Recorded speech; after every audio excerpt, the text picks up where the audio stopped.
시작하겠습니다.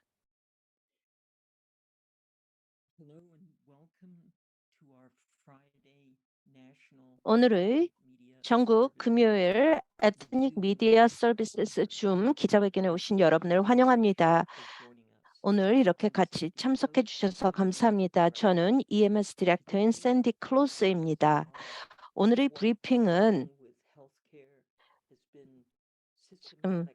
의료 제도가 상당히 중요했었는데요. 계속 저희가 그 의료에 대해서 지난 3년 동안 이 브리핑에서 많이 다루었던 게 또 그 이민 정책입니다.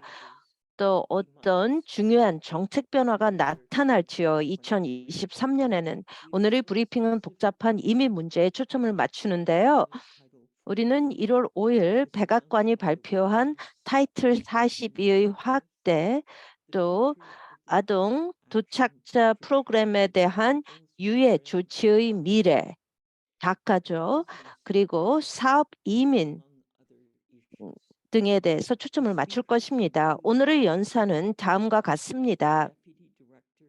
이미그레이션 허브의 부국장인 캐리 탈봇, 이민자 권리를 적극적으로 옹호하는 워너 콘스탐 재단의 공동 이사인 에드워드 키삼입니다. 이민자 권리를 적극적으로 옹호하는 기관입니다. 그리고 이민법 전문 로펌인 사이러스 D 메타 앤 파트너스 PLLC 설립자인 사이러스 메타입니다. 이민법 전문 변호인입니다. 그리고 마이그레이션 폴리시 인스티튜트의 정책 분석가인 아리엘 G 루이즈 소토입니다.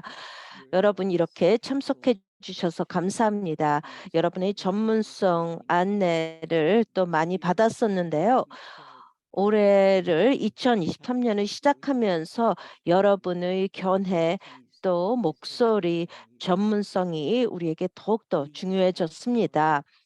저희 연사 여러분께서는 제가 지금 하고 있듯이 스페인어, 한국어 및 중국어 동시 통역사들을 위해 천천히 말씀해 주시면 고맙겠습니다. 또 기자 여러분께서는 질문을 채팅창에 입력해 주십시오. 그 연사님들은 이 브리핑 채팅창을 보시고 질문에 답을 해주시면 고맙겠습니다. 그리고 오늘 오후에 모든 참가자들에게 연사들의 자세한 양력과 연락처 그리고 이 브리핑의 동영상을 보내드리겠습니다. 또 연사들의 그 중요한 요점을 좀 다루겠습니다. 또 많은 분들이 요청을 하셔서 저희가 계속 보내드리고 있습니다. 그 미디어 어드바이저리를 보내드리겠습니다. 그렇게 함으로써 그 여러분께서 보도를 더 심도 있게 할 수 있도록 하기 위해서 하겠습니다.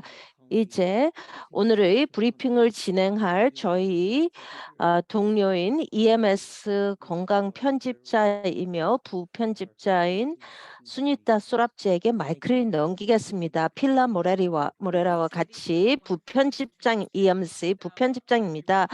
따뜻한 환영사에 감사드립니다. 여러분 이렇게 와주셔서 고맙고요. 오늘 비디오에 문제가 있기 때문에 비디오는 끄도록 하겠습니다. 그리고 캐리 탈복께서 2023년의 그 이민 정책에 대한 개요와 함께 북미 또 리더십 정상회담의 이민 관련 핵심 요점을 제공해 주시겠습니다. 이번 주 화요일에 있었죠. 먼저 발표를 해주셔서 감사합니다. 오늘 초대해 주셔서 감사합니다. 일단 의회에 대해서 잠깐 말씀을 드리고 또 실제 그 행정부가 할 수 있는 이민과 관련해서 하는 것을 말씀드리겠습니다. 작년 말에 의회에서는 그 다카들을 보호하는 것을 했습니다. 그리고 국경과 또 망명 신청자들을 보호하는 것이었는데요. 하지만 그 행정부에서는 그걸 따르지 않았습니다. 그래서 작년에 이민제도 관련해서 큰 변화가 없었습니다. 여러분 다 아시다시피요. 이런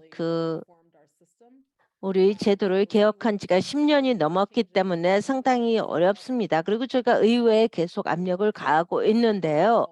근데 이제 훨씬 더 어려울 것입니다. 왜냐하면은 그 공화당이 그 하원의 다수당이 되었기 때문입니다. 그렇기 때문에 저희가 그런 행정부에서 보내는 대통령이 보내는 그런 법안을 통과를 안 할 가능성이 높습니다. 그리고 또 그 반이민주자에 대한 것이 이제 그 하원에 나올 텐데요.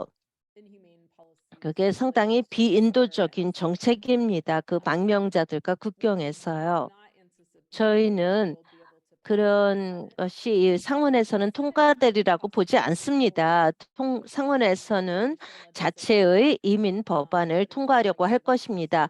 하지만 또 하원에서는 상원이 통과하는 것을 통과시키지 않을 것입니다. 그리고 상원은 다수당이 민주당이고 하원은 다수당이 공화당이기 때문에 어떤 합의점에 도달을 못할 것으로 봅니다.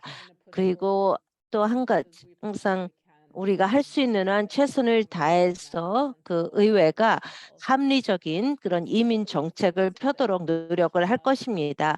그리고 또 이민협에서는요, 그 노동자들 또 다가 또 수혜자들을 돕고 있습니다. 그래서 그들이 또 농장에서 일하는 사람들 미국에서 일할 수 있도록 돕고 있습니다. 또 1,100만 명의 그 이민자들이 있는데 그들이 시민권자가 되는 것을 돕고 있습니다. 저희 이미그레이션 허브에서는요.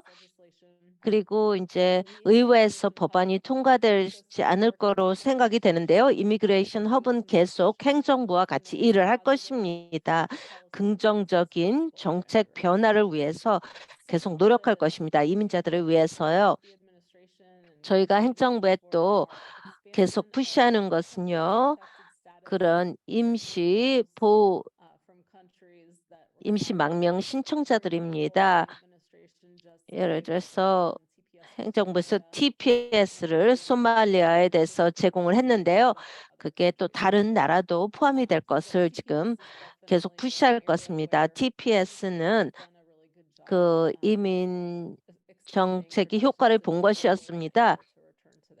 그 모국으로 돌아갈 수 없는 사람들에게 상당히 큰 혜택이 된 것이었고요. 또 행정부하고 얘기하는 것은 다카 수혜자들 또 어떻게 보호하자 하는 것입니다. 여러분도 아시다시피 다카 상황은 지금 그 대법원에 달려 있습니다. 곧 아직도 지금 그 하급 법원에 있지만 지금 대법원에서 어떤 결정이 날 것입니다. 아마 2025년까지는요. 저희가 우려하는 것은 그 다카가 그 끝날 것으로 우려를 하고 있고요. 그리고 행정부가 다카 수혜자들을 계속 새로운 정책을 통해서 보호를 하도록 하는 것입니다. 그래서 더 많은 다카 수혜자들이 영주권을 받을 수 있도록 그렇게 푸시를 하고 있고요.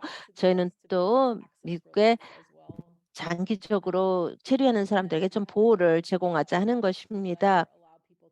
또 그래서 비이민 비자를 어떻게 잘 사용을 하는지 그리고 또 취소를 어떻게 막을 수 있는지 그래서 더 많은 사람들이 미국에 남을 수 있도록 그렇게 하겠습니다. 또 하나는 유해한 정책을 막는 것인데요. 또 여러분도 아시다시피 북미 정상회담이 있었습니다. 올해 화요일에 거기서 나왔던 그 정상회담에서 나왔던 정책이 있는데요. 이 아주 문제가 되는 정책이 그 정상회담 며칠 전에 있었습니다. 또 유효한 것도 있었는데요. 어떤 그 미국으로 들어오는 패스웨이를 좀 확대하냐 하는 것이었는데요. 패롤 정책을 좀 한 것입니다. 일부 나라에서 그 패롤을 신청하는 것인데요. 하지만 그 바이든 행정부는 또한 그 타이틀 42를 또 확대한다고 했습니다. 그런 망명 신청자들을 좀 보호하는 것인데요. 그리고 또한 그 망명 금지를 하는 것, 제3국을 통해서 하는 것은요.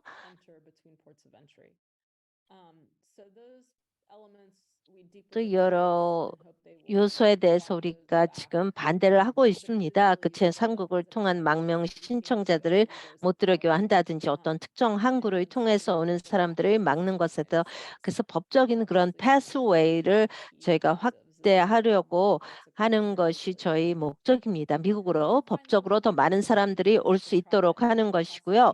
또 에이전시들을 통해서 인권이 보호가 되는 것을 보장을 하고 저희가 또 그런 이민 그런 수용소 같은 데를 지금 마, 그 문을 닫는 것입니다. 그리고 미국의 CIS 정책이 또 적재 현상을 좀 줄이도록 하는 것을 푸시하고 있고요. 또 의회나 아니면 행정부를 통해서 그 영주권을 신청하는 그런 기회를 더 확대하는 것입니다. 초대해 주셔서 감사합니다. 여기서 끝내겠습니다. 캐리. 제가 질문이 있고요. 채팅창에 질문을 받겠는데요. 법원에서는 그 지난 4년 동안 이민 정책에 대한 것을 많이 내놨는데 그런 것이 올해도 계속될 것으로 봅니까? 법원에서는 아주 활동적인 역할을 펼치고 있습니다. 이민 정책과 관련해서요. 중요한 사건이 있는데요. 타이틀 42와 관련해서요. 조금 이따 더 자세히 들을 텐데요. 그리고 이 또 대법원이 어떻게 그 사건에 대해서 결정을 내리냐 판결이 중요하겠죠. 저희는 그 행정부가 어떤 그 대법원이 막지 않도록 그렇게 하는 것을 원합니다. 어떤 기관이 어떻게 기능을 하는지, 미국의 CIS는 어떻게 활동을 하고 또 기존의 웨이버는 어떤 효과를 볼 수 있는지 그러면서 어떤 법원 그런 행정 조치가 또 어떻게 되는지를 봐야 되겠습니다. 모든 행정부의 조치는요. 그 행정부에서 생각하는 것은 그 법원이 또 뭘 할지를 좀 보는 것인데요. 이런 새로운 정책과 관련해서요. 그 오랄하니 질문인데요. 질문을 해주시고 소속 기관을 말씀해 주십시오. 올한. 예, 안녕하십니까. 제 이름은 올한입니다. 자만 아메리카에 있고요. 제 질문은 지금 그 하원이 다수당이 공화당이라고 말씀을 하셨습니다. 그리고 대통령도 행정명령을 사용할 수 있는 권리가 있습니다. 그렇지 않습니까? 아니면은 그 행정명령권도 그 이민과 관련해서 이게 막아지게 됩니까? 그 하원에 의해서 대통령은 그 행정명령을 이민과 관련해서 사용할 수 있는 권리가 있는데요. 그게 또 지금 대법원에서 많은 조사가 이루어지고 있습니다. 하지만 저희 생각에는요. 그 행정부가 법적으로 할 수 있는 일이 있다고 생각을 합니다. 항상 뭐 그 행정명령을 통해서는 아니지만 어떤 그런 조직의 뭐 정책을 통해서요. 우리가 할 일이 아주 많습니다. 행정부가 할 수가 있는 거요. 이민 과정을 좀 개선하기 위해서 저희가 계속 푸시를 하고 있습니다. 일부는 제가 말씀을 드렸죠. TPS를 할 수 있는 권리가 있고요. 그걸 사용을 했습니다. 그게 하나의 사례입니다. 그때 행정권이 있습니다. 미국에 있는 사람들에 대해서요. 그리고 또 다른 분야도 확장을 할 수가 있습니다. 그리고 패롤을 사용한다든지요. 오늘 그 유예 조치를 한다고 했습니다. 그 직장에서 문제가 있었다면요. 직장에 어떤 분쟁이 있다면은 추방을 당하지 않는 것을 신청할 수가 있습니다. 그게 유예 조치인데요. 그런 방식으로 행정 그 명령권을 사용할 수가 있습니다. 샌디 클로스가 질문이 있는데요. 제가 마이크를 켰어야 됐습니다. 제가 궁금한 것은요, 캐리. 그 중국 비자 소유자들에 대한 그 한계인데요. 어떤 초당파적인 그런 그 중국이 이제 적국이라고 지금 판결을 내리고 있습니다. 그게 좀 겁이 나는데요. 우려스러운 것입니다. 그리고 against Chinese 중국 Chinese 그 visitors, 방문객들, Chinese 중국 Chinese 여행객들, people 또 wanting to 그 study 중국 abroad. 미국에서 공부하고자 하는 중국 유학생들에 대한 We 어떤 have many 적대적인 studies 결정이 that 내려지고 있습니다. are 지금 우리가 중국 그 언론기관이 많이 여기에 참여하고 계신데요. 그것과 관련해서 좀 그 이민 정책, 중국과 관련된 이민 정책에 대한 정보를 공유해 주십시오. 현재까지 저희는 그런 어떤 제한을 좀 막으려고 했습니다. 이 의회에서 나오는 법안을요. 그 문제가 계속 제기가 되었었는데요. 아직 법으로 제정되지는 않았습니다. 행정부가 어떤 행동을 취할지 모르겠습니다. 다른 연사가 더 많은 정보가 있을지 모르겠는데요. 행정부에서 어떤 중국과 관련된 이민 정책을 펴는 것을 적대적으로 펴는 것은 아직 못 보고 있습니다. 조금 더 광범위하게 말씀드리겠습니다. 지금 그 이민자들을 이제 협력하고 있는데요. 또 여러 연구와 그런 이민권 옹호를 통해서요. what is what are the sort of 그 strategic 좀 더 전략적인 thoughts about 어떤 사고가 있다면 뭐가 to 되겠습니까? move this 그 American system 문제가 onto a 많은 reformed 시스템을 이제 개혁으로 into 하기 a 위해서요. reform direction. 어떤 개혁 I mean, 방향을 for me, 어떻게 나가겠습니까? what would your nobody wants to be a 아무도 doomsayer. 지금 So 이렇게 so 비극적인 생각을 하고 싶지는 what 않습니다. what 우리가 are 가질 수 있는 그런 your 어떤 최고의 best sort of 희망이라면은 뭐겠습니까? 가장 최적의 measures 전략적인 that 아, 방향이란 무엇이 support 되겠습니까? around immigration 이 reform? 이민 개혁과 관련해서요. 저희는 되도록이면 많은 그런 동맹이 필요합니다. 많은 파트너가 필요하죠. 그래서 또 특히 공화당원들이요. 그런 주에 이민자들이 많다면은 그러면은 의회가 그런 이민 개혁을 하려고 하는데요. 아마 2025년에나 될지 모르겠습니다. 주로 중요한 주에서 이런 파트너를 접근을 합니다. 무슨 법 집행기관이라든지 법률기관이라든지 아니면은 이민자 단체들 또 지역사회 단체들에 접근을 해서 더 많은 파트너 어떤 동맹을 만들어야 될 것 같습니다. 타이틀 42에 대해서 말씀하실 에드워드 키삼이 발표를 해주시겠습니다. And despite 안녕하십니까? 여러분과 같이 자리를 하게 되어 기쁩니다. faced by asylum seekers at 지금 망명 신청자들의 상당히 힘든 상황에 놓여 있는데요. 제가 거기에 대해서 조금 더 말씀을 드리겠습니다.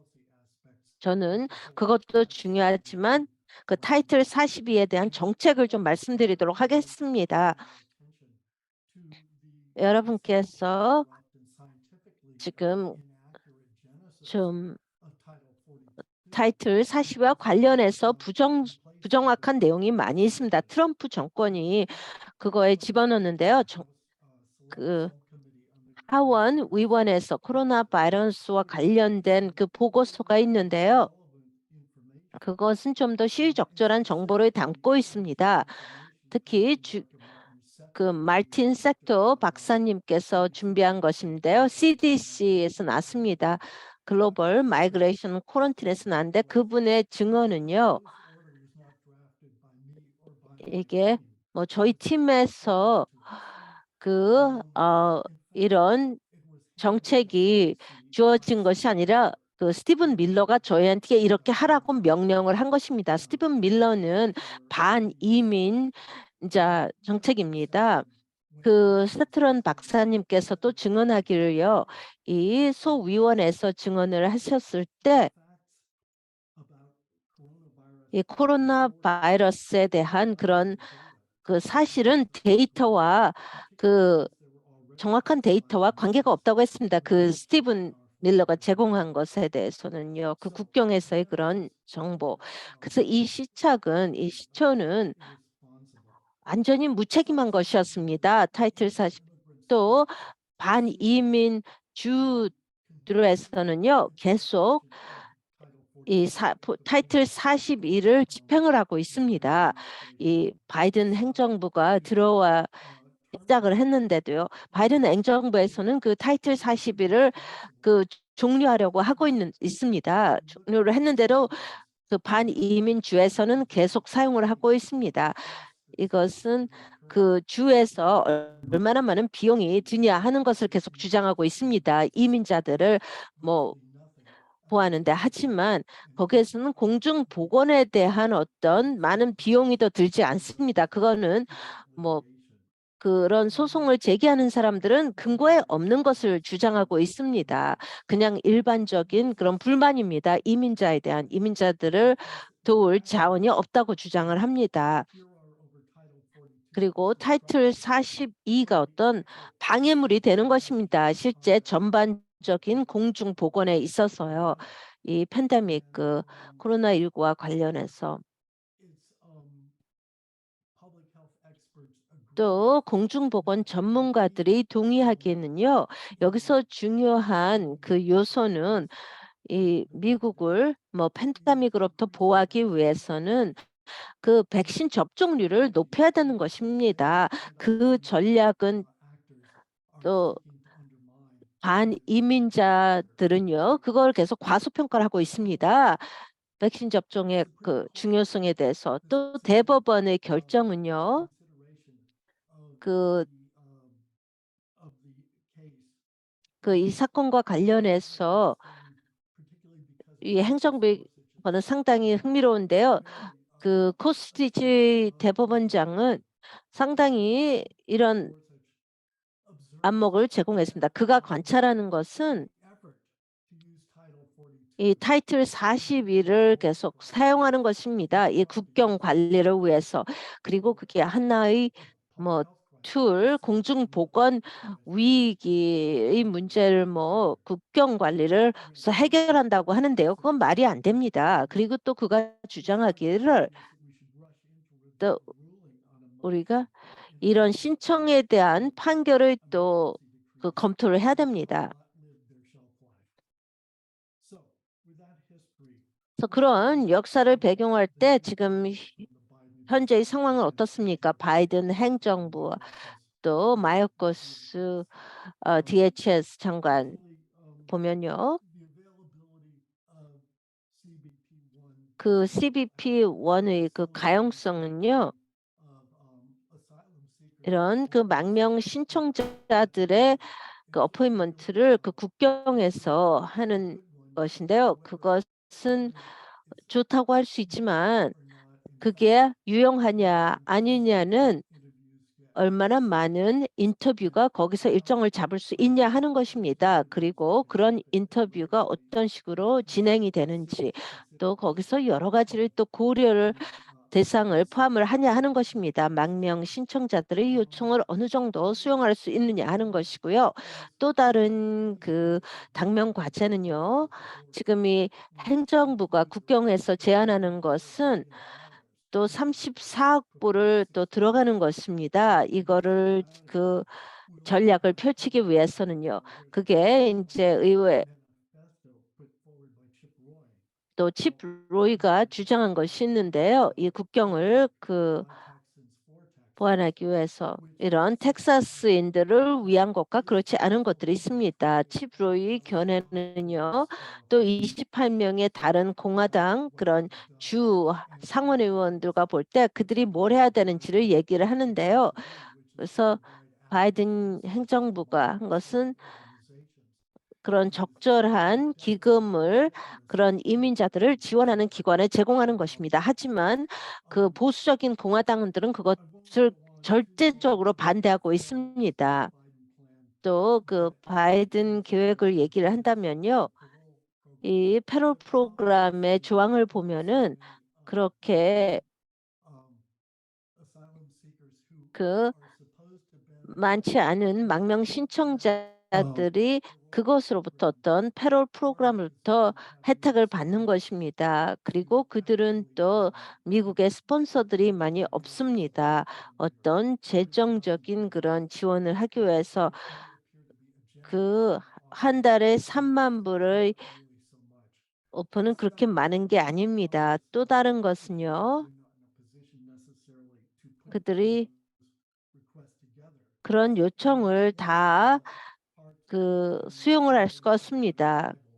그리고 또 하나는 Dead on Arrival인데요. 스티븐 밀러의 그런 요구하는 것은 망명 신청자들이 그 남미, 중남미에서 오는 사람들이 그 멕시코에서 이미 망명을 하기로 한 것입니다. 하지만 멕시코의 그 외교부에서는 이미 그것을 반대를 했습니다. 제가 말씀드릴 수 있는 것은요.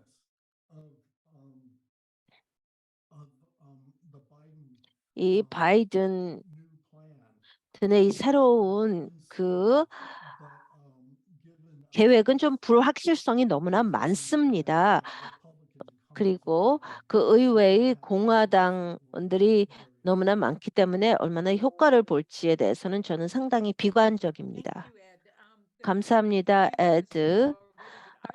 지금 질문이 몇 개 들어왔는데요. 제 질문부터 시작을 하겠습니다.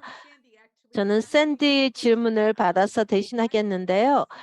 그 바이든 대통령은 팬데믹을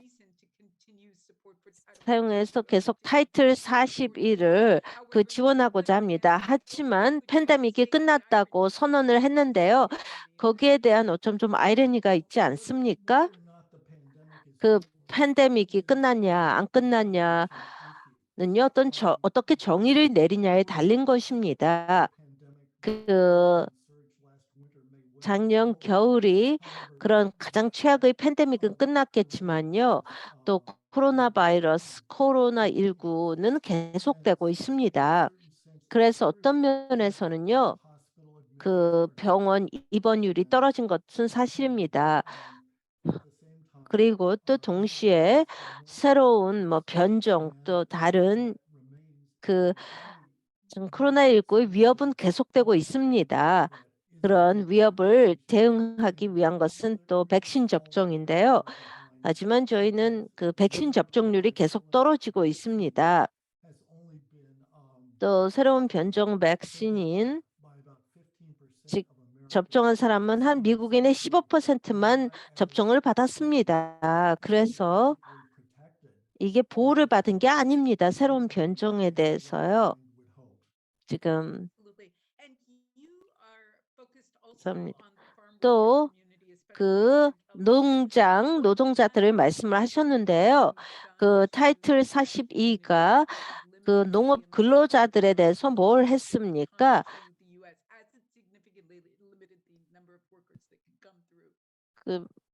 많은 노동자들의 수가 크게 줄었는데요.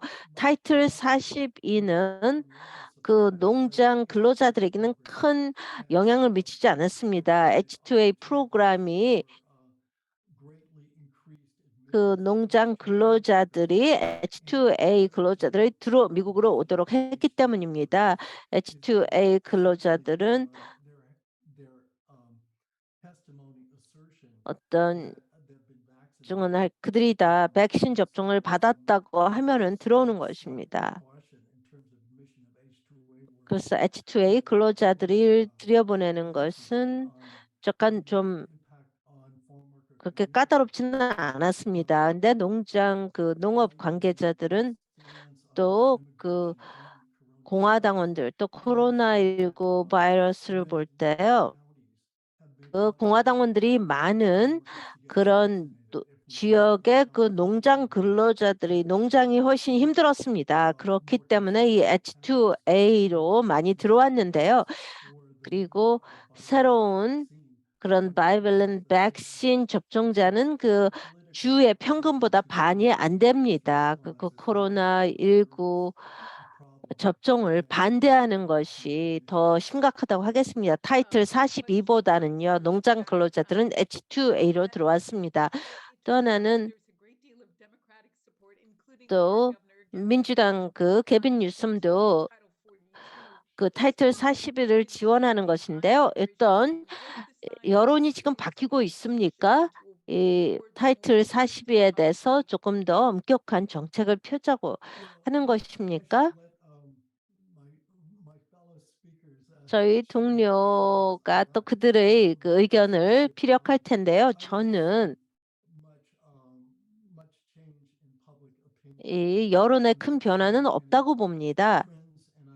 어떤 뭐 트렌드의 변화도 추이 변화도 없고요. 제가 보고 싶은 추세를 보고 있지 않습니다. 제가 상당히 우려하는 것은 너무 과장이 많고요. 그 허위 정보가 또 많다는 것입니다. 이민자들과 관련해서요. 이런 스티븐 밀러와 같은 사람들 때문에요. 스티븐 밀러가 또 이민자들을 어떤 큰 병이라고 질병이라고 보고 있습니다. 또 국경을 그렇게 보고 있고요. 그 말씀 감사드립니다. 이제 아리알 루이스 소토에게 마이크를 넘기겠습니다. MPA인데요. 다카의 미래에 대해서 말씀을 해주시겠습니다. 아리알 환영합니다. 감사합니다. 초대해 주셔서 감사합니다. 저는 다카에 대해서 말씀을 드리겠는데요.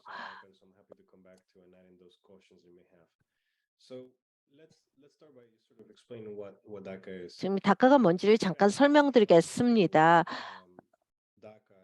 다카는요, 이 프로그램은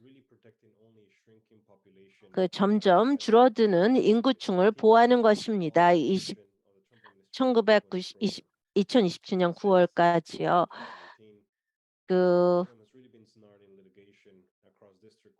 그리고 또 이런 지역 법원, 텍사스나 법원에서 이 다카가 법적으로 어떻게 이행될 수 있는지에 대해서 계속 논의를 했습니다. 2012년부터요. 그 다카의 그런 마감날이 있는데요. 그 오랫동안의 그런 항소가 있었습니다. 항소 법원에서는요, 그 항소 법원의 판사는요, 해남 판사는 텍사스에서 새로운 바이든 행정부의 그 다카 지침에 대해서 내놨는데 이 새로운 지침이 어떻게 더 다르냐 봤습니다. 이 전과 이 오바마 이행과요. 그게 2022년 10월에 그걸 비교를 했었는데요. 해난 판사의 판결이 수주 후에 나올 것입니다. 그리고 또 구두 변론이 또 있을 텐데요.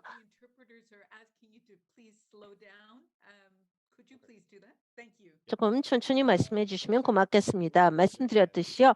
해남 판사의 판결은요. 이게 텍사스인데요. 한 수개월 내에 이 판결이 내려질 것입니다. 이 구두 변론이 준비되어 있습니다. 구두 변론을 들을 텐데요.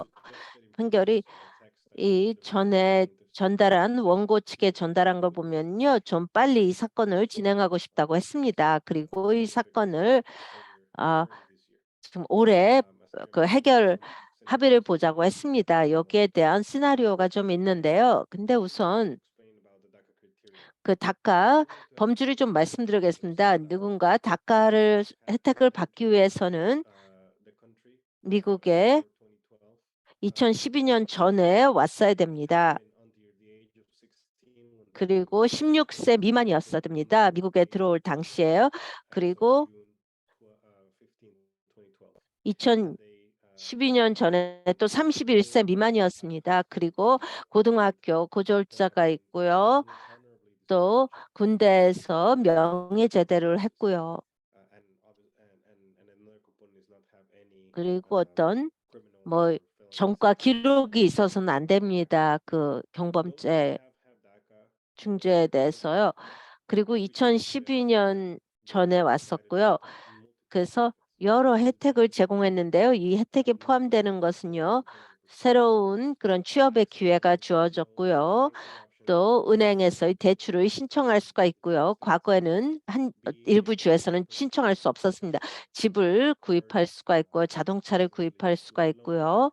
그 대출을 받을 수 있는 것이죠. 그리고 일반적으로 또 가족과 지역 사회에 인제 재정적인 도움을 줄 수가 있는 것입니다. 또 일부 다카에서는 또 운전면허를 제공을 했고요. 어떤 상황에 대해서 또 전문 수료증, 자격증을 제공을 했고 또 다카 수혜자들은 또 어드밴스 패롤을 신청할 수가 있었습니다. 그래서 이민자가 미국을 떠났다가 다시 그 미국으로 법적으로 들어올 수 있는 그런 권리를 제공했습니다. 현재의 다카 수혜자들은요. 59만 명입니다. 그것은 2022년 9월자로요. 그리고 이 숫자가 떨어졌습니다. 2018년에는요. 75만 이상이었는데요. 5월 당시에요. 지금에서는 이 59만으로 그렇습니다. 이 감소의 이유는 몇몇이 있는데요. 일부 다카 수혜자는요. 뭐 미국 시민권자 결혼을 한다든지 아니면 비자를 받는다든지 아니면 다른 잠재적인 지위를 받아서 이민 신분이 바뀌었을 수가 있고요. 일부 다카 수혜자는 범죄를 저질러서 다카를 더 혜택을 못 받는다든지 아니면 적시에 신청을 안 했고 일부는 외국으로 갔을 수도 있습니다. 아니면 사망했을 수도 있고요. 또 NPIS에서 현재 보는 것은요. 120만의 이민자가 다카를 신청할 수가 있습니다. 그렇기 때문에 59만과 120만에는요. 이 큰 차이가 있습니다. 이 프로그램에는 멕시코 이민자들에 대한 신청률이 높고요. 또 아시아 이민자들에 대한 신청률은 훨씬 낮습니다. 특히 한국 이민자 수는 낮습니다. 이 그래픽을 보면요. 멕시코 대부분의 다카 수혜자들이 멕시코인들이고요. 81%입니다. 그리고 아주 소주는 엘살바도르는 4%요. 과테말라는 3%, 온두라스는 2%입니다. 모든 다카 수혜자들을 보면요. 54%가 여성이고요. 평균 연령은 20세입니다. 그리고 이 모든 다카 수혜자 29%는 캘리포니아에 살고 있습니다. 그리고 16%는 텍사스에 살고 있고 5%는 다른 지역에 살고 있습니다. 이 세 개 주를 합치면은요. 다카 수혜자의 50%를 이상을 차지합니다. 주로 대도시에 살고 있고요. 로스앤젤레스, 또 뉴욕시, 그리고 달라스, 휴스턴, 그리고 시카고에 많이 살고 있습니다. 이걸 염두에 두면서 해난 판사는요. 이 다카를 판결을 내릴 텐데요. 그 경우에 저 의회의 어떤 조치가 필요할 수가 있습니다. 그렇다면 다음 2년 내에 판결이 나면 이 다카 프로그램이 끝날 수가 있습니다. 대법원에서 take this case forward. 이 사건을 계속 진행을 할 수가 있습니다. 그렇다면은 해난 판사가 다카에 불리하게 한다면 아마 항소가 있을 것입니다. 상소가 있어서 최소한 바이든 행정부에서는 그 기간 동안 어떤 판단에 맞춘 이 다카 수혜자의 어떤 우선순위가 내려갈 수가 있는데요. 그들이 추방되는 것을 좀 막으려고 할 것 같습니다. 하지만 지금 이 시나리오에서는 이 이민자들이 어떤 이민 신분을 잃게 될 것입니다. 이런 혜택 또 경제적인 사회적인 혜택이 또 사라지겠죠. 그리고 많은 경우에 또 일부는요. 다시 모국으로 돌아갈 것입니다. 특히 멕시코로 돌아가려고 할 것 같습니다. 아마 해는 판사가 조만간에 판결을 내릴 텐데요. 또 NPI라든지 다른 데서 그런 이 다카의 미래에 대해서 계속 보도를 할 것입니다. 다카에 대한 판결을 계속 보도할 것입니다. 질문을 받겠습니다. 아라첼리가 2개의 질문이 있는데요. 그 질문을 해주시겠습니까? 그리고 그 소속 기관을 말씀해 주십시오.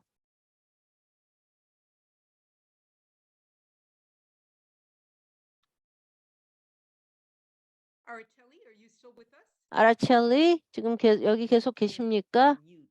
마이크를 제가 그럼 마이크를 질문을 드리겠습니다.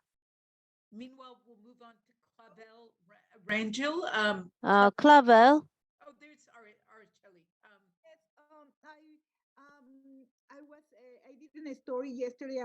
제가 어제 기사를 읽었는데요. 다카 수혜자가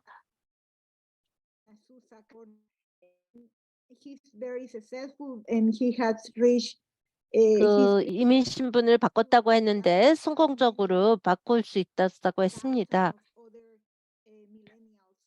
또 그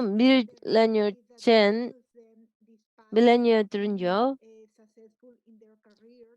지금 또 성공적인 직장을 가지고 있고, 하지만 그들이 지금 많은 두려움을 하고 있습니다. 항상 그들의 미래에 대해서 걱정을 하고 있습니다. 다카 수혜자들이. 그들이 뭘 기대할 수 있겠습니까? 어떤 보호책이 없습니다. 그들을 위한 또 영주권을 받을 그런 희망도 없습니다. 또 다른 질문은요. 이런 이민 지도자들, 기관 지도자들이 의회에 어떻게 더 압력을 가할 수 있겠습니까? 또 행정부예요.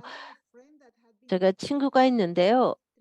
거의 30년 된 그런 그 친구가 있는데 이 영주권을 받을 수 있는 희망이 없습니다. 미국 시민권자와 결혼을 그 영주권만을 위해서 하고 싶어 하지는 않습니다. 그래서 거기에 대한 좀 코멘트를 듣고 싶습니다. 질문 감사합니다. 아라셀리. 그 다카의 현실은요. 어떤 장기적인 프로그램을 계획했던 것은 아닙니다. 이게 처음에 오바마가 이걸 제안했을 때요. 이것은 어떤 임시 프로그램이었습니다. 의회에서 어떤 행동을 취하기 전까지 그리고 계속 드림법으로 계속 협상을 했습니다. 안타깝게도 그게 이제 10년 전인데요. 다카가 시작한 후로요. 2012년 6월에 시작이 되었는데 이게 10년이 더 지났습니다. 아직도 어떤 영구적인 조치가 취해지지 않고 있습니다. 그 정책이라든지 또 민주당과 공화당 간에 너무나 간격이 크기 때문에요. 그리고 다카는 아까 캐리가 말했듯이 일부 공화당의 지원을 받았습니다. 의회에서. 근데 지금 좀 달라진 것은요. 지금 큰 장벽이 된 것은 민주당이 다카 프로그램 드림 법안을 비용이 많이 드는데요.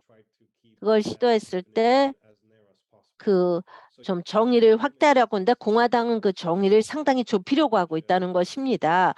그리고 브리치 법이 있었는데요. 그램 상원의원이 제안한 것인데요. 또 그게 통과가 된 것인데 또 법안에서 어떤 일부 그 다카 수혜자에게 또 드림 수혜자에게 그런 영주권을 제공하지만 그게 모든 사람들을 위한 모든 다카 수혜자들을 위한 것은 아닙니다. 그래서 많은 그런 장벽이 지금 있습니다. 또 어떤 하지만 공화당 민주당은요. 지금 어떤 합의가 이루어지지 않고 있습니다. 그 해난 판사가 그 다카에게 유리한 판결을 내릴 수도 있고요. 그렇다면은 그 의회가 계속 어떤 법안을 제시하는 그런 그 푸시를 받을 수가 있습니다. 하지만 또 공화당 민주당은요 이게 법원에 계속 있다면은 좋지를 않겠죠. 그리고 또 법원에 있는 동안 못 본 척을 할 수도 있습니다. 그리고 더 많이 수간의 다카 수혜자뿐만 아니라 또 다카 가족들입니다. 많은 다카 수혜자들은 결혼을 했고요. 다른 또 뭐 일부 미국 시민권자하고도 결혼했는데 시민권자 결혼을 안 했다면은 일부는 또 미국 시민권이 있는 자녀가 있습니다. 또 그들의 그런 혜택이 또 추방이 된다면은 또 자녀들, 가족들한테도 큰 영향이 미칠 것입니다. 전 바이든 행정부가 공화당과 어떻게 좀 더 절충을 볼지 지금 이제 하원은 공화당이 다수당입니다. 그리고 이렇게 또 정의를 어떻게 내릴지 돼서 그래서 조금 더 그 포용성이 있는 그런 대화를 해야 될 것입니다. 아리엘 참석해 주셔서 감사합니다. 그 끝날 때까지 연사님들이 같이 자리를 해주시면 고맙겠습니다. 다른 또 질문이 있는데요. 다음 연사님은 사이러스 메타입니다. 이 사이러스 메타는 기업 이민에 대해서 말씀을 하시겠습니다. 마이크를 켜셔서 말씀을 시작해 주십시오. 안녕하십니까? 저를 이렇게 초대해 주셔서 감사합니다. 저는 이 비즈니스 이미그레이션, 기업 이미그레이션에 대해서 하는데 저는 법적인 이민에 대해서 말씀을 드리겠습니다. 그 고용에 기준한 법적인 이민입니다. 가족과 관련된 이민, 지금 외국인이 이런 영주권을 받도록 신청을 할 수가 있는데요. 또 그런 다음에 미국 시민권을 신청할 수가 있겠죠. 그 고용과 관련된 이민에는요. 연간 그 코타가 있습니다. 여러 카테고리에 따라서요. 어떤 기술자에 대해서 뭐 투자자라든지 아니면 종교 지도자들이라든지 이 한도는요. 1990년 이후에 증가되지가 않았습니다. 그때 고용과 관련된 그런 가족과 관련된 그런 이민 제도인데요. 그리고 이 법적인 이민 제도는요, 영주권을 갖기까지는 이 업데이트가 필요한 상황입니다. 이 제도 내에서 이민 기반한 제도에서요, 연간 한도가 있습니다. 이 범주에서 연례 그 범주에서 또 나라별 그런 한도가 있습니다. 상한선이 있는데요. 각 나라에서 비자의 7%를 받습니다. 예를 들어서 그 고용 기반의 그 이민을 볼 때요, 직장에서 오퍼된 것입니다. 이런 뭐 대학원 학위가 있는 사람들입니다. 매년 4만 명입니다. 그 4만 명의 중에 각 나라에서 7%를 받는 것입니다. 그렇다면 3천 명 미만이겠죠. 인도의 경우에는요, 가장 높은 사람들을 보는데 이것보다 훨씬 더 많은 수가 있습니다. 또 일부는 또 법적인 그런 뭐 H1 비자가 있습니다. 그거는 취업 비자죠. 그리고 고용주가 영주권을 신청을 하는데요. 또 노동시장을 시험을 했고요. 또 신청을 많이 했고 지금 기다리고 있는 상황입니다. 그 인도에서 태어난 그런 고용 기반 신청자는 대기 기간이 얼마니겠습니까? 한번 상상이 가겠죠.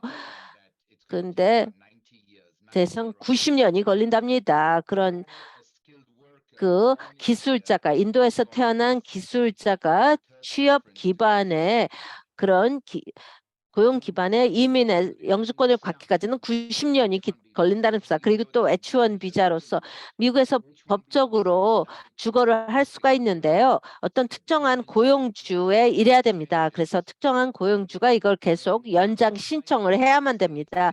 미국에서 나가게 되면요. 또 비자를 받아서 다시 미국으로 와야 됩니다.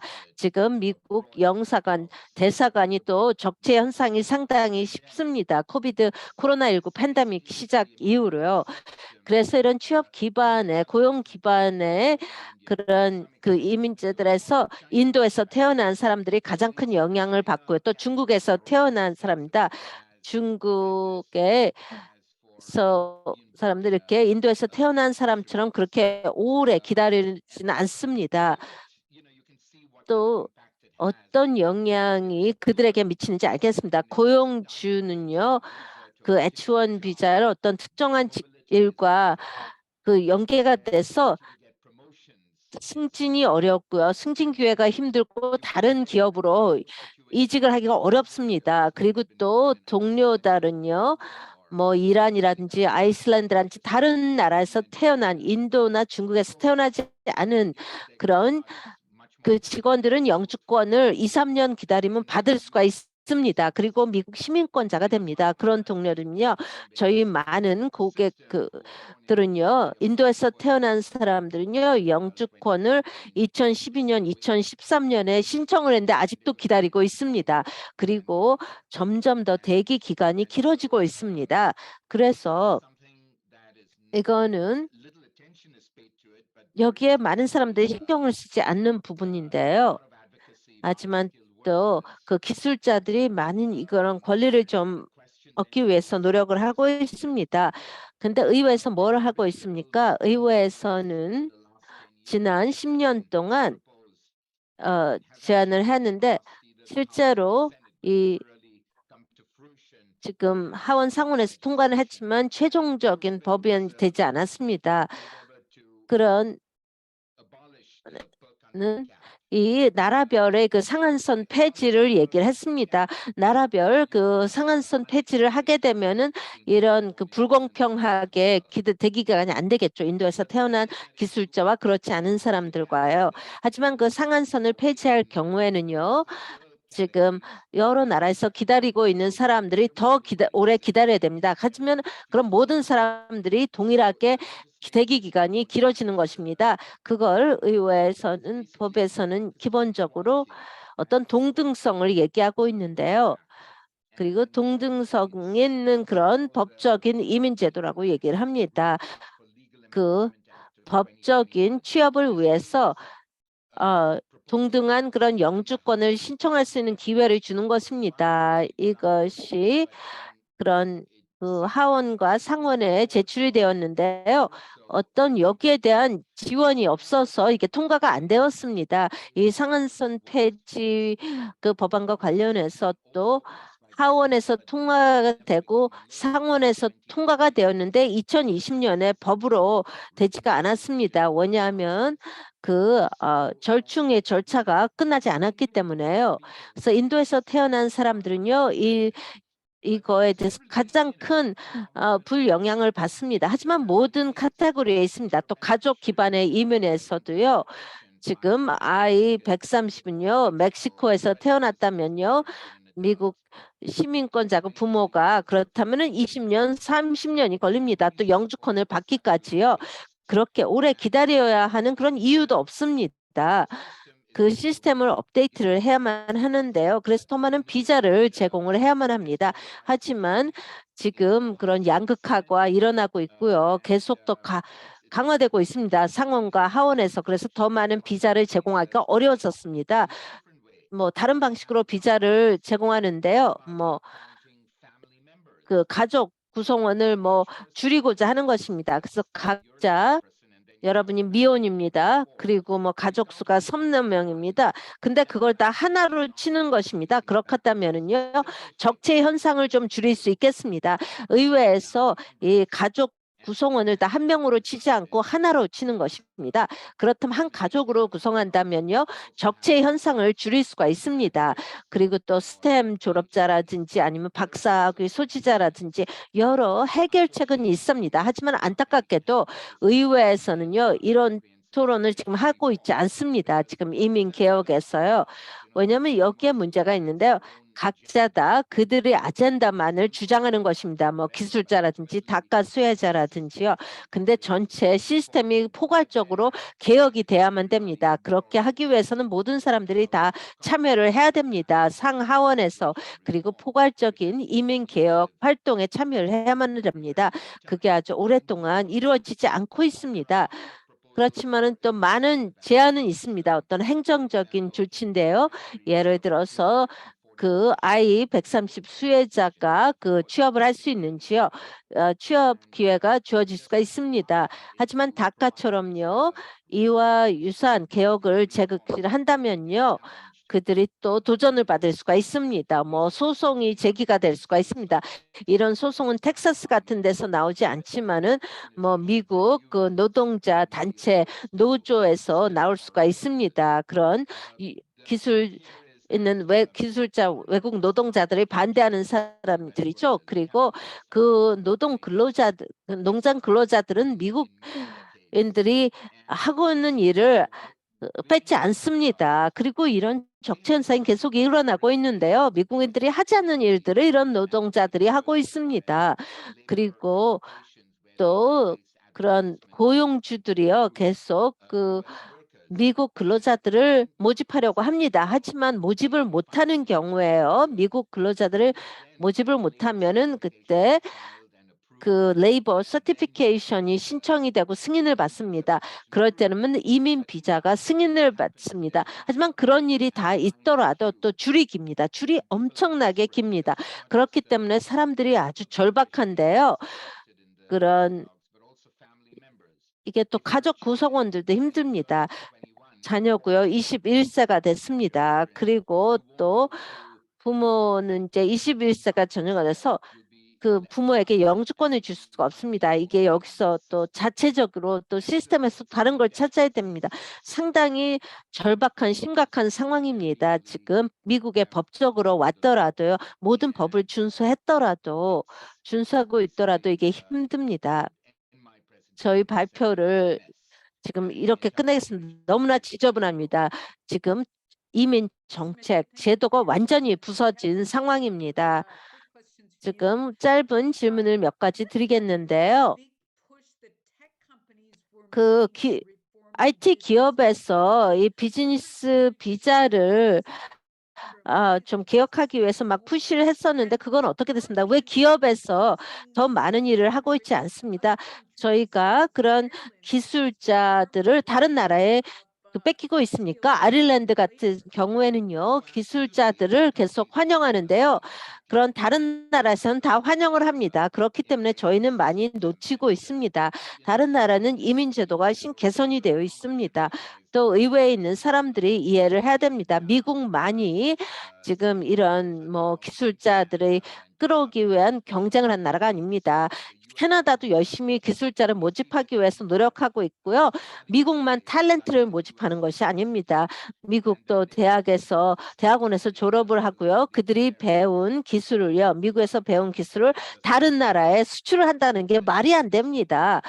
또 하나는요, 그런 기업에서 다양한 개혁 법안을 지지를 하는데요. 항상 이런 것을 지원을 했습니다.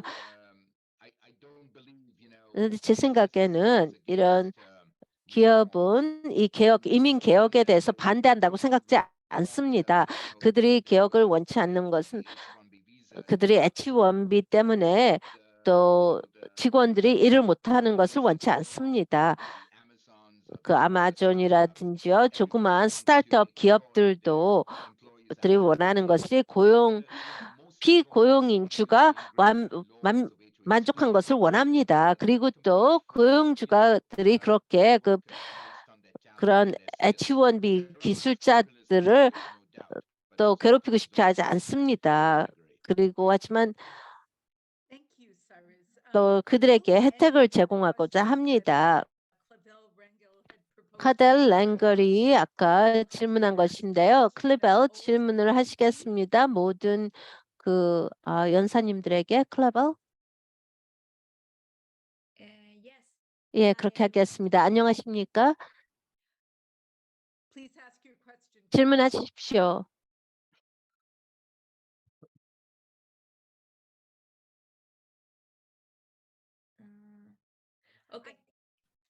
Please. 질문하십시오. 순위자 그냥 질문하십시오. 우리가 연사들을 놓칠 것 같습니다. 클레버의 질문은요, 여러분 모두에게 질문하는 것인데요. 그 2023년을 위한 이민 프로젝트는 어떤 것이 있는지요? 저희는 지금 그 법원에서 그냥 이렇게 막혀 있는 것 같습니다. 그리고 또 의회는 상원하원으로 이렇게 또 공화당 민주당으로 나눠지고 있는데요. 에리얼, 이 클레버의 질문에 대해서 좀 답변을 해주시겠습니까? 예. 캐리가 초기에 말씀했었는데 의회에서는 어떤 중요한 구조적인 변화가 없을 거라고 봅니다. 지금 하원에서는 공화당이 다수당이고요. 또 상원은 민주당이 다수당이기 때문에요. 그렇기 때문에 행정부에서 할 수 있는 일이 좀 상당히 작습니다. 그리고 of more immigrants. 또 더 많은 이민자들을 위해서요. 다카 수혜자들에 대해서는요. But there is a small possibility 아마도 Democrats and Republicans 그 민주당, 공화당이 어떤 절충을 같이 할 수 있지 않을까 보는데요. 해난 그 판사의 판결이 다카에 불리하다면요. 뭐 의회에서 뭔가 얘기를 하겠습니다.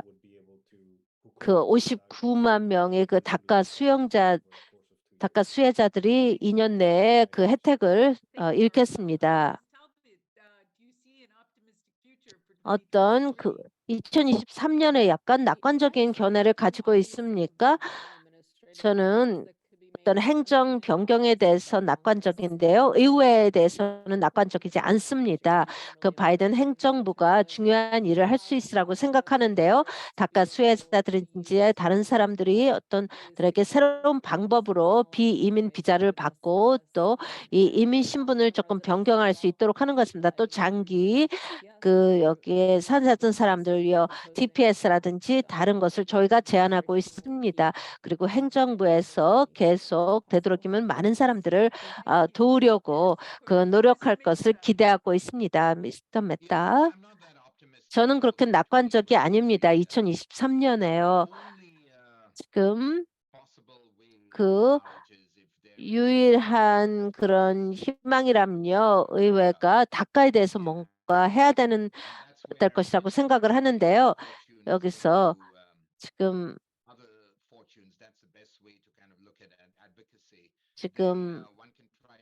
다카에 대해서 그리고 또 어떤 소규모적인 기술자에 대한 어떤 정책의 변화가 있지 않을까 보는 것입니다. 이 코타를요, 국가별 상한선 폐지를 한다든지요. 그게 약간 그거에 대한 약간 희망은 있는데요. 또 다카 관련해서는 조금 그 적재 현상의 좀 기술자에 대해서 조금 더 그 적재 현상을 주지 않는 것 같습니다. 그 시네마 의원 틸러스 의원이 그 다카와 관련해서 좀 얘기를 했었습니다. 그 다카 수혜자와 어떤 기술자에 대해서요. 근데 저는 그렇게 낙관적이지 않습니다. 저는 행정적인 개혁을 조금 더 기대하고 있는데요. 또 취업 기반, 고용 기반의 그 이민은요. 지금 그 공화당 민주당에서 볼 때요. 항상 그런 개념이 있습니다. 외국 근로자들이 미국 근로자들로부터 일자리를 뺏는다 하는 것입니다. 지금 현재 그 실업률이 가장 낮더라도요. 그리고 특히 기술, 그 IT 근로자들이 숫자가 상당히 부족하더라도요. 항상 외국 근로자들이요. 미국 근로자들의 일자리를 뺏는다 하는 게 있습니다. 그런 내용이 또 채팅창에도 지금 들어와 있는데요. 지금 그리고 이런 또 고용주들은요, 이 IT 근로자들은 많이 필요합니다. 지금 이 상황에서요. 미스터 필삼 마지막 말씀을 해주십시오. 제가 알 수가 있는 것은요. 캐리하고 또 아리알 사이러스가 전문가들입니다. 그리고 이 워싱턴 DC에서 무슨 일이 일어나는지요. 저는 연구원입니다. 그리고 또 전국적인 정책을 쓰는 사람으로서 저희가 그 한 해만 볼 게 아닙니다. 2023년만 보는 게 아니라 향후 2년, 3년, 4년을 우리가 주시해야 되겠죠. 그러면서 이런 지금 나오는 이런 논쟁들에 대해서 얘기를 했습니다. 외국 근로자들의 필요성을 계속 강조해야 됩니다. 그리고 그 미스터 메타께서 지금 방금 언급을 하셨는데요. 그리고 미국 고용주들은 그런 외국 근로자들을 또 착취하지 않습니다. 또 항상 그 미국 근로자들이 또 외국 근로자들을 또 칭찬하는 경우 있습니다. 왜냐하면은 같이 또 경제 활동을 또 참여를 하고 있는데요. 그 의회에서 이런 현재의 상황을 좀 어떻게 비합리적으로 보고 하는지 모르겠습니다. 그래서 저는 좀 희망을 가지고 있습니다. 지금 비즈니스 기업에서 많은 활동을 해야 된다고 저는 생각을 합니다. 그리고 거기에 대해서 좀 낙관적입니다. 오늘 참석해 주는 모든 분들께 감사드립니다. 샌디, 마지막으로 하실 말씀 있습니까? 이것은 상당히 도움이 되는 내용을 제공해 주셨습니다. 특히 그 행정적인 개혁이 큰 변화를 가져온다는 거, 그리고 저희가 단기적으로만 보는 게 아니라 장기적인 안목을 가져야 됩니다. 그리고 이런 또 개별적인 발표가 상당히 중요했고 아주 흥미로웠습니다. 어떤 하나의 그 이민 단체가 또 다른 그 이민 단체와 그룹과 또 다 연결이 된다는 것입니다. 캐리가 초기에 얘기했듯이요. 우리가 초점을 맞추는 것은 어떤 이런 그룹의 하나의 그런 변화가 또 다 영향을 미친다는 것입니다. 이걸 아주 중요한 발표를 해주셔서 감사합니다. 시간 내주셔서 감사합니다.